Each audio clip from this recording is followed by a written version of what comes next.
તો એ સ્પષ્ટ છે કે નેશનલ હેરાલ્ડ મામલે રાજકીય ખેલ શરૂ થઈ ગયો છે, આક્ષેપ પ્રતિ આક્ષેપ શરૂ થઈ ગયા છે। આ જ વિશે ચર્ચા કરીશું। ચર્ચા કરવા અમારી સાથે સ્ટુડિયોમાં ઉપસ્થિત છે વરિષ્ઠ રાજકીય વિશ્લેષક વિશુભાઈ પંડ્યા, સાથે જ જોડાયા છે કોંગ્રેસના નેતા નિશિતભાઈ વ્યાસ। આપ બંનેનું સ્વાગત છે અમારી વિશેષ ચર્ચામાં। સૌપ્રથમ વિષ્ણુભાઈએ જાણવા માંગીશું કે જે રીતે નેશનલ હેરાલ્ડ કેસ જે રીતે ઉછળ્યો છે, ભાજપ અને કોંગ્રેસ સામસામે આક્ષેપો કરી રહ્યા છે, તમને શું લાગી રહ્યું છે કે આ એક રાજકીય કિન્નાખોરી કહી શકાય? જો રાજકીય પક્ષના વડા છે,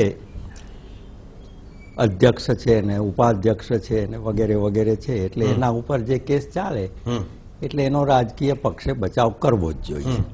આફ્ટર ઓલ હિન્દુસ્તાનનું રાજકારણ એકબીજાની સામે આરોપો અને રાજકારણની ગરમાગરમી સિવાય કંઈ ચાલતું નથી। આ બે વસ્તુઓ બાજુ ઉપર રાખો તો પણ A to Z મૂળ સવાલ એ છે કે હિન્દુસ્તાનમાં સ્વતંત્રતા પછી A to Z એટલે કોઈ એક અક્ષર બાકી નથી રહ્યો, ત્યાં સુધીના આપણે ત્યાં કૌભાંડો અને નાણાકીય ગોલમાલો થઈ છે। ક્યાંક એમાં આરોપીઓ છૂટી જાય છે, ક્યાંક નથી છૂટી જતા, ક્યાંક CBI નબળી પડે છે, ક્યાંક સરકારી એજન્સીઓ એકવાર લે છે પછી પાછા ખેંચી લે છે।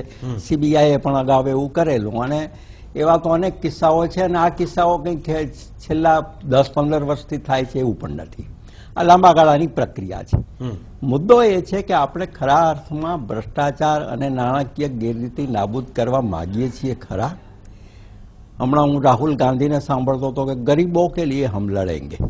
મને આજ રિક્ષાવાળાએ એક સવાલ પૂછ્યો કે સાहब ये सब गरीबों के लिए लड़ते हैं, सब कहते हैं, लेकिन गरीबों के लिए लड़ते लड़ते ये लोग श्रीमंत कैसे हो जाते हैं वो हमें पता नहीं।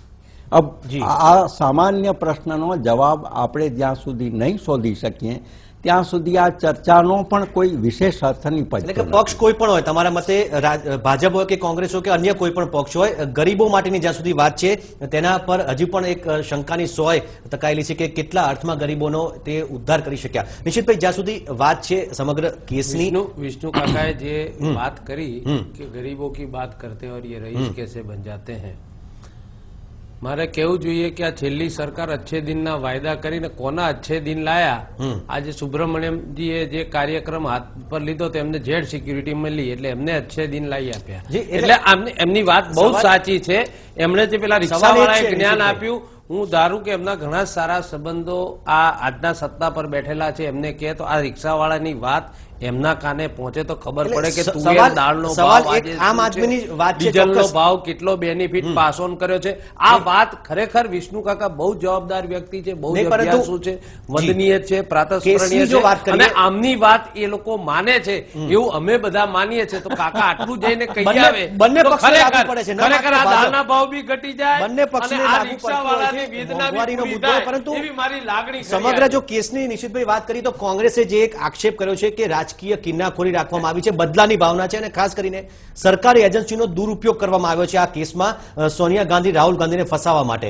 કઈ રીતે સરકારી એજન્સીનો દુરુપયોગ કર્યો? સરકારી આખા પેલા ડાયરેક્ટરે આ કેસ પૂર્ણ થઈ ગયો એમ કરીને આની તપાસ બંધ કરી હતી અને 2015માં થયું હતું, એટલે એ ભાજપના જ શાસનમાં થયું છે।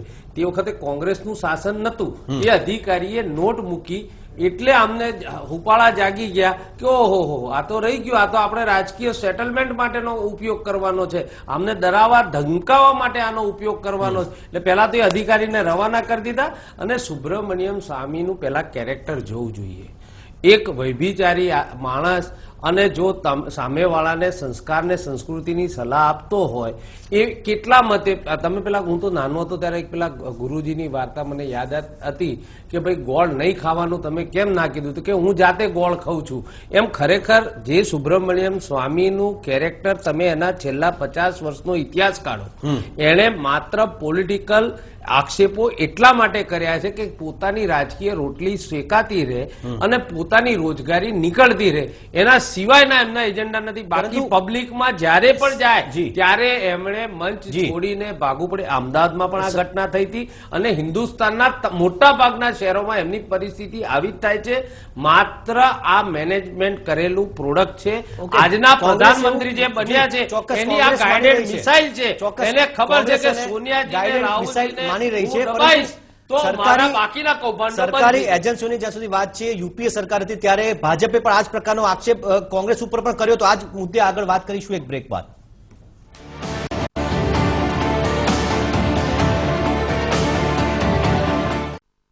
Welcome back. વાત કરી રહ્યા છીએ નેશનલ હેરાલ્ડ કેસમાં સોનિયા ગાંધી અને રાહુલ ગાંધીને જામીન તો મળી ગયા છે, પરંતુ શાખ ઉપર સવાલ ઉભા થયા છે. ચર્ચામાં અમારી સાથે જોડાઈ ચૂક્યા છે ભાજપના નેતા ડોક્ટર અનિલ પટેલ. અનિલભાઈ, સ્વાગત છે આ વિશેષ ચર્ચામાં. જે રીતે બ્રેક પહેલા જે રીતે વાત થઈ, કોંગ્રેસનો પણ સીધો આક્ષેપ છે કે સરકારી એજન્સીનો દુરુપયોગ ભાજપ દ્વારા કરવામાં આવ્યો છે. અગાઉ પણ જ્યારે યુપીએ સરકાર હતી ત્યારે ભાજપ આ જ પ્રકારનો આક્ષેપ કરતી હતી કે નરેન્દ્ર મોદી અને અમિત શાહ સામે સીબીઆઈનો દુરુપયોગ કેન્દ્ર સરકાર કરી રહી છે. તો હવે શું આ દુરુપયોગ નથી, જે રીતે કોંગ્રેસનો આક્ષેપ છે તે રીતે? મને લાગે છે કે આજે नेशन हैरान है. लोग सोचते हैं कि क्या सोनिया जी कायदे से पर है. નેશનલ હેરાલ્ડના કેસમાં આખા દેશની આ સ્થિતિ ઊભી થઈ છે. અને જે રીતે કોંગ્રેસના મેનેજરોએ શ્રીમતી સોનિયાજી અને રાહુલજીને જે સલાહ આપી છે, અને જે એમનું છેલ્લા ઘણા દિવસથી પહેલા એક મુદત પડી પછી 8મી ડિસેમ્બરે એપિયર થવાનું હતું, હાઈકોર્ટમાં ગયા, હાઈકોર્ટે મુક્તિ ન આપી. કોંગ્રેસના જે એક સ્પોક પર્સન અને વકીલ પણ છે, એમણે એમ કીધું કે કદાચ અમે સુપ્રીમમાં પણ જઈએ. પછી ધ્યાન પડ્યું કે ભાઈ સુપ્રીમમાં જવાથી પાછો આ દાગ વધારે સ્ટ્રોંગ થશે, એટલે સુપ્રીમમાં જવાનું કેન્સલ રાખ્યું, 19મીની તારીખ લીધી. અને આ ગાળા દરમિયાન જે પોલિટિકલ સ્ટન્ટ કર્યા છે એમાં મુખ્યત્વે મને 3 બાબત લાગે છે. એક તો એ પોલિટિકલ પ્રેશર ઉભું કરીને જ્યુડિશિયરીને કદાચ પ્રભાવિત કરવાની કોશિશ કોંગ્રેસ કરી રહ્યું એવું લાગે છે. બીજું કે જે પ્રકારે ગુનો થયો છે એ ગુનામાં એક પ્રકારનું સહાનુભૂતિનું વાતાવરણ ઊભું કરીને એક ચોક્કસ આવરણ ચડાવીને આ આખા એપિસોડને રાજકીય શહાદતમાં ખપાવવાની કોશિશ હોય એવું મને લાગે છે. મૂળ વાત એટલી છે કે પટિયાલા કોર્ટના જજને પ્રાઇમા ફેસી એમ લાગ્યું કે ભાઈ આમાં XYZ કોઈ પણ વ્યક્તિ હોય એને સમન્સ આપીને બોલાવવાની જરૂર છે, એમને એમનો પક્ષ રજૂ કરવાની જરૂર છે. ચોક્કસ આટલો જ વિષય છે. આ વિષયને હું national Herald case, young Indian, AJL, કદાચ આની ડિટેલમાં નહીં જવું, કારણ કે આખા દેશની જનતા જાણી ચૂકી છે કે દાગ ક્યાં લાગ્યો છે. એટલે કે તમારા મતે પર સવાલ જે કોર્ટની કાર્યવાહી છે તે થઈ રહી છે. નિશ્ચિતભાઈ, સવાલ એ જ છે કે જો કંઈ ખોટું નથી થયું તો પછી ડરવાની જરૂર કેમ, શક્તિ પ્રદર્શન કરવાની જરૂર કેમ પડી કોંગ્રેસને? એમણે જાતે આ કોઈ શક્તિ પ્રદર્શન કરવા માટે કોઈ કાર્યકરોને ફોન નથી કર્યા કે કોઈ એજન્ડા બહાર પાડ્યો નથી. આ મને ડોક્ટર બહુ સરસ વાત કરતા હતા, નેશન હેરાન ક્યું હે.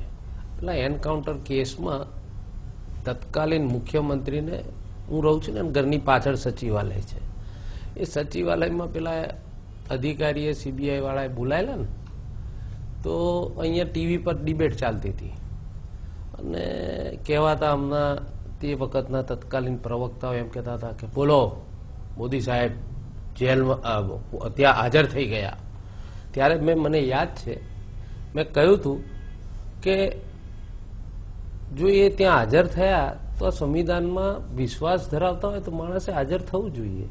એમ અમારા રાષ્ટ્રીય નેતા કોર્ટને પૂરી આમન્યા અને બંધારણને પૂરું સન્માન આપતા આ પરિવાર છે.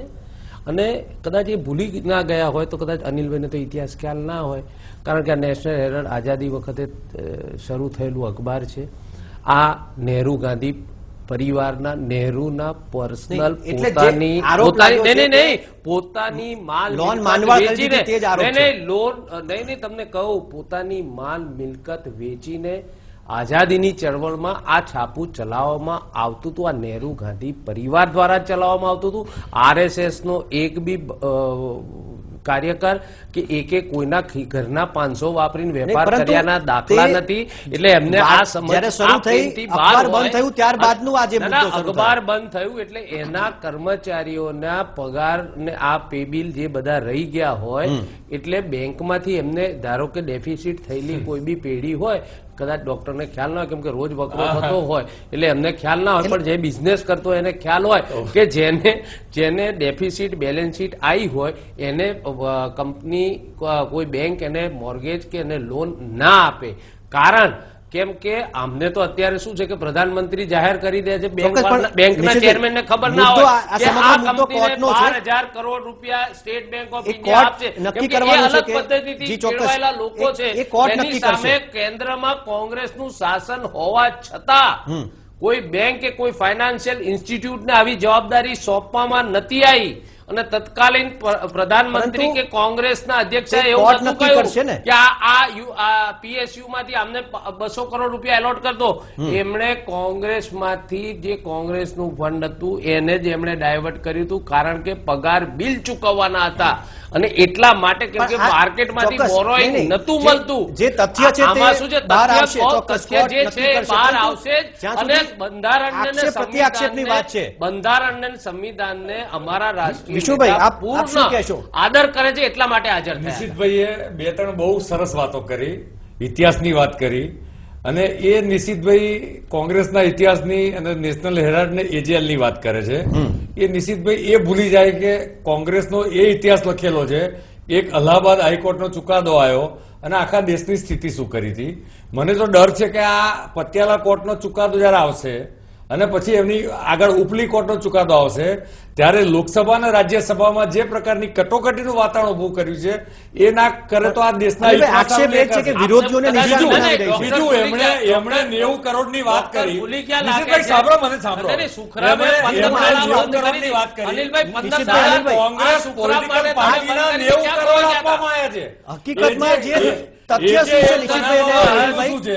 તથ્ય શું તમે છે પાર્લામેન્ટના તેના નામે ઉપર કોઈ પણ વાત લેવા કરીએ છીએ, દેવા પરંતુ હાલ સમય થયો છે એક બ્રેકનો બ્રેક બાદ વાત કરીએ.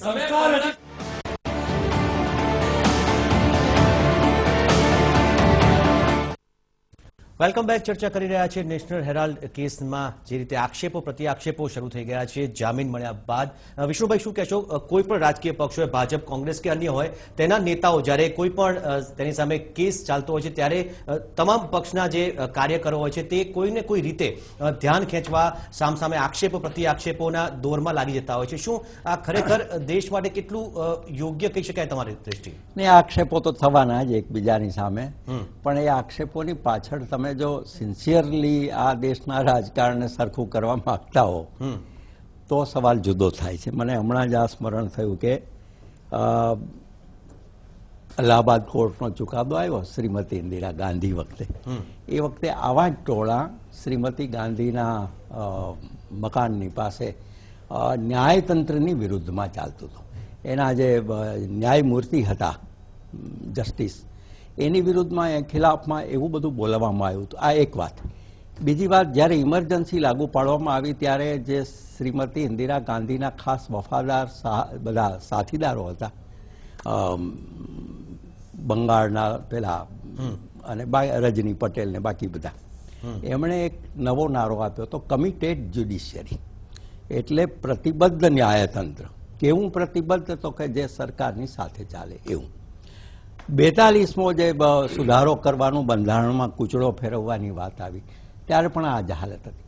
તો આ 2-3 કિસ્સા એવા લાગે છે કે આપણે મૂળ મુદ્દાને બાજુ ઉપર રાખીને કોઈક નવા મુદ્દાઓ ઉપર આપણે ચાલ્યા જઈએ છીએ. અત્યારે હમ ઝુકેંગે નહીં, લાભ લેવાની જ વાત છે ને, કોઈ પણ અરે પક્ષ હોય. ઝૂકો નહીં, ટોકો નહીં. કોણ કે છે તમે ઝૂકો?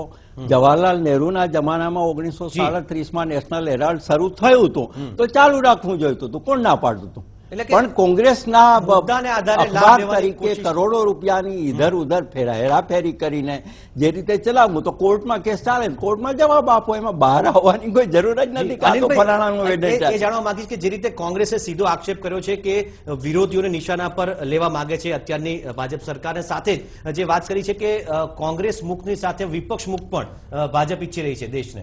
શું કહેશો? જો પોલિટિકલ ડ્રામા જુદો વિષય છે અને પોલિટિકલ મેચ્યોરિટી જુદો વિષય છે. આ આખો કેસ ન્યાયતંત્રનો છે. ન્યાયતંત્રમાં જે કંઈ આપણો પક્ષ છે જે તે વ્યક્તિએ રજૂઆત કરવી છે.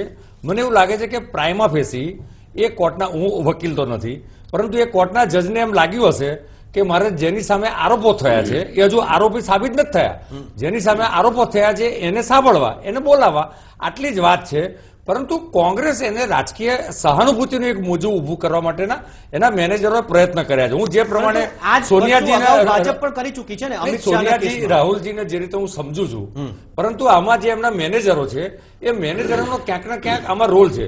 અને બીજું તમને કહું કે જે રીતે જામીન લેવામાં આવશે નહીં લેવામાં આવે, સામાન્ય રીતે જામીન લેવાનો હોય તો આગલા દિવસે મોટે ભાગે, આજે પણ થઈ શકતું હોય છે, મોટે ભાગે બોન્ડ રજૂ થતા હોય છે, પરંતુ કોર્ટ પરિસરમાં આજે આ અંગેના પોસ્ટરો લાગે, હજારો લોકો ત્યાં ભેગા થાય. અને મુખ્ય વિષય કહું છું, આપણા મોદી સાહેબ જ્યારે ગયા હતા સુબ્રમણ્યમ સ્વામીએ સુબ્રમણ્યમ સ્વામીએ જયારે આ કેસ કર્યો, આપણા સન્માનીય અમિતભાઈ ગયા હતા, આપણે શું ભારતીય જનતા પાર્ટીમાં નતા, એટલે ભારતીય જનતા પાર્ટીને એ આ કેસ સાથે કોઈ લેવા દેવા જ નથી. જયારે શરૂઆત થઈ જનતા પક્ષના પ્રમુખ, પરંતુ આ બચવા માટે જે ફિયર ટૂંકમાં જવાબ લેવા સાયકોસિસ કહેવાય, એમાં એક પ્રકારનો ડર છે. ડર છે કોંગ્રેસને. ઇન્દિરાજી કી બહુ આજે રાહુલજી બોલ્યા છે કે હું ડરીશ નહીં. ભાઈ તમે સાચા છો તો આવું જાહેર કહેવાની જરૂર નથી. તમારો પક્ષ રજૂ કરો. આમાં ડોક્ટર સાહેબ ભૂલી ગયા કે જ્યારે મોદીજીએ, કારણ કે કેમ એમને બોલાયા હતા, કારણ કોન્સ્પિરસી હતી એન્કાઉન્ટરોની, એટલે એમને બોલાવવામાં આવ્યા હતા. કેમ લોકાયુક્ત નિમણૂક નથી કરી, કારણ કે ગભરાતા હતા, ખોટા કાર્યો કર્યા હતા, એટલે ડિલે કર્યા કરતા હતા. એટલે તમારા બધા પ્રશ્નોનો જવાબ આપી ચૂકી છે પ્રજા. તમને હું બોલી લેવા દો. નિશિતભાઈ, કાયદેસર બી કોર્ટે પણ બધું ક્લીન ચીટ આપી દીધી છે. એ તમે કોર્ટે ક્લીન ચીટો આપી દીધી છે અને પ્રજાએ પણ જવાબ, પ્રજાની અદાલત અને ન્યાયની અદાલત, અમે તો સન્માન કરીએ છીએ અદાલતનું. તમે શાંતિ સાંભળી, તમે નિશિતભાઈ કોંગ્રેસ તમે કદાચ કરતા હશો, પરંતુ કોંગ્રેસ ન્યાયની અદાલતનું સન્માન નથી કરતી, પ્રજાની અદાલતનું કરતી નથી. કારણ કે લોકસભા ડોક્ટર તમે સાંભળવાની માનસિકતા કેળવો ને તો નાના આ રીતે વચ્ચે ના બોલતા. તમે તમને કહું છું યાર, તમારો વારો આવે ત્યારે આપજો ને ભાઈ. સમયના અભાવે ચર્ચાને અહીં જ પૂર્ણ કરવી પડશે. પરંતુ સવાલ એ છે કે જે કેસનો જે નિકાલ છે તે કાયદાની રીતે એક કે બીજી રીતે આવશે, પરંતુ આક્ષેપો ચોક્કસ ચાલતા રહેવાના છે. રાહુલ ગાંધી જોડે છે, સમગ્ર હિન્દુસ્તાન એમની જોડે રહેશે. કાયદાની રીતે જે પણ નિર્ણય આવશે, પરંતુ આક્ષેપો કોંગ્રેસ અમારી સાથે ચર્ચામાં જોડાયા તે બદલ વિષ્ણુભાઈ પંડ્યા, અનિલભાઈ પટેલ અને આક્ષેપો પ્રતિ આક્ષેપો ચાલતા રહેશે, પરંતુ આગળ આ કેસમાં શું થાય છે તે જોવું પણ ખૂબ જ રસપ્રદ બની રહેવાનું છે. આ હતી અમારી વિશેષ રજૂઆત. વધુ સમાચારો માટે આપ જોતા રહો TV9 ગુજરાતી. નમસ્કાર.